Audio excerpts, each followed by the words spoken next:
Hello, আসসালামু আলাইকুম। আমি আরাফাত মাহফুজ বলছি। আশা করি সবাই খুব ভালো আছেন। অনেকদিন পর আপনার সামনে আসলাম। আপনারা দেখতেই পাচ্ছেন আমরা কক্সবাজার গিয়েছিলাম এবং সেখানে রেডিয়েন্ট ফিশ ওয়ার্ল্ডে সেখানে অনেক ঘোরাঘুরি করলাম এবং সেখানে টিকিট ছিল একজন জনপ্রতি ৩০০ টাকা করে। বাট আমার কাছে খুবই ভালো লাগছে, মনে হচ্ছে ৩০০ টাকা কাজ আসলে হয়েছে। আসলে এখানে অনেক রকমের মাছ আছে, আর কক্সবাজার গেলে এটা না দেখলেই না। আসলে আমরা তো যাই ঘুরতে, এবং কিছু মাছ যদি না দেখতে পারি তাহলে আমাদের নিজের কাছেই ঘোরাটা মনে হয় সার্থক হয় না।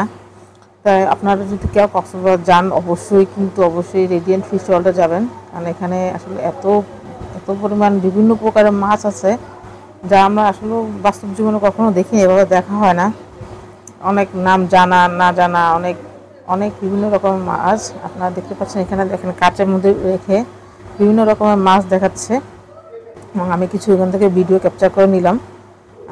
এখানে এই যে ডেকোরেশনগুলো খুব সুন্দর ছিল, এবং এখানে ফিশ থেরাপি ছিল, পরে 3D ভিউ ছিল, 5D ভিউ ছিল। এগুলো আসলে এগুলো খুবই সুন্দর, এবং উপরে কাজটা দেখেন কত সুন্দর, উপর দিয়ে মাছগুলো যাচ্ছিলো। এগুলো আসলে আমরা কখনো আমাদের সচরাচর দেখা হয় না, এগুলো ওখানে গেলেই ভালোভাবে দেখা হয়।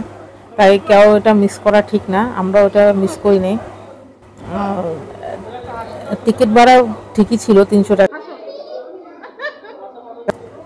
ঈদের মৌসুমে এত ভিড় ছিল, আসলে ভিড়ের জন্য মানে ভালোভাবে লড়াও যাচ্ছিল না, চড়া যাচ্ছিল না। তারপরেও কিছু ভিডিও আমি নিয়ে নিলাম। অনেক খুবই কষ্টে, মানে পুরো ঠেলাঠেলি খেতে হয়েছে। এখানে দেখতেই পাচ্ছেন আপনারা বিভিন্ন রকমের কাঁকড়া, মনে হয় এগুলা দেখেন কি বড় বড়, আসলে খুবই ভালো লাগছিল। আর আমার ছেলে তো এসব দেখে আরও বেশি নাচানাচি শুরু করে দিয়েছে। আমারও কখনো এগুলো দেখা হয় না। এখানে দেখেন ছোটো ছোটো সুন্দর সুন্দর ছোটো ছোটো মাছ অক্সিজেন দিয়ে রাখা হয়েছে। আসলে ওগুলো ভিতরে যা দেখলাম, ডেকোরেশনগুলো খুবই সুন্দর, উপর দিয়ে অনেক পানির স্রোত। এগুলো আসলে কীভাবে যে মেনটেন করে আমি নিজেও বলতে পারি না। অনেক অনেক কষ্ট মনে হয় এগুলো মেনটেন করা। মাছগুলোকে সবসময় অক্সিজেন দিতে হয়। তারপরে অনেক দেখেন কি পরিমাণ ভিড়। আপনারা বিভিন্ন রকমের মাছ উপর দেখেন, একদম পুরা মাছের বড় বড় অ্যাকোরিয়াম দেখে খুবই ভালো লাগছিল। আর হাঙ্গর মাছ দেখলাম আমরা এখানে, বড় বড় মাছ যেগুলো আসলে কখনো দেখা হয় না। যাক, আল্লাহ তাআলা আমাদের ভালো সৌভাগ্য রেখেছে এগুলো দেখার মতো। আসলে কক্সবাজার ট্যুরটা আমার লাইফে একটা স্মরণীয় দিন হয়ে থাকবে। আসলে খুবই ভালো লাগছে। গরমে গেছিলাম, আর বিচে বসলে তো আসলে খুবই ভালো লাগে। এছাড়াও আমরা মহেশখালীতে গেলাম, এবং যে এখানে ফিশ ওয়ার্ল্ডে আসলাম। এবং আপনারাও কিন্তু অবশ্যই এখানে আসবেন। দেখেন কি বড় বড় মাছ। এগুলো আসলে নামও জানি না আমি ভালো মতো, নাম টাম সবই লেখা আছে ওখানে। খুবই ভালো লাগতেছে।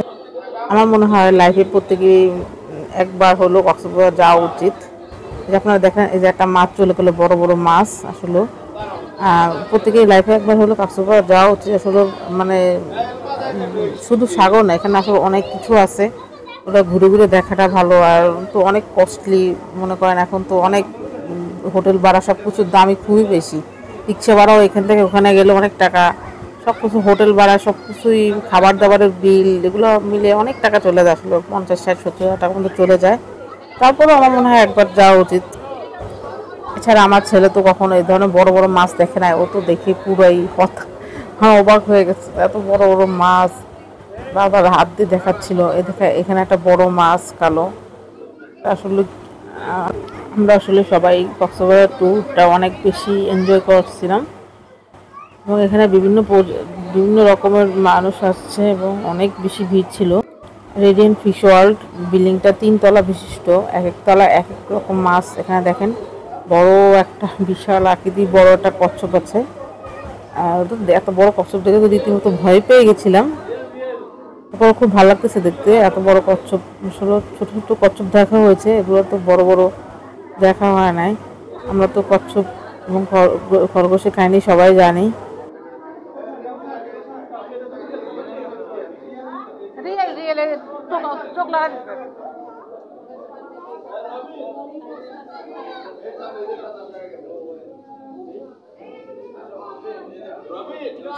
আপনারা দেখেন বড় বড় মাছগুলো কীভাবে ঘোরাফেরা করতেছে।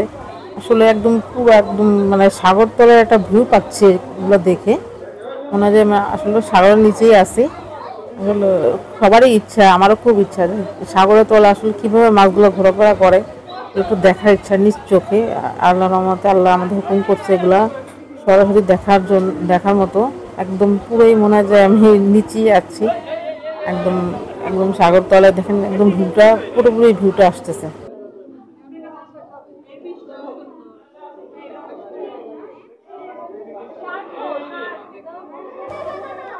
আপনাদের সবাইকে ধন্যবাদ আমার এই ব্লগটা দেখার জন্য, এবং আমার জন্য অনেক বেশি বেশি দোয়া করবেন এবং চ্যানেলটা অবশ্যই সাবস্ক্রাইব করবেন, এবং আমার ছেলের জন্য একটু দোয়া করবেন। আল্লাহ হাফেজ।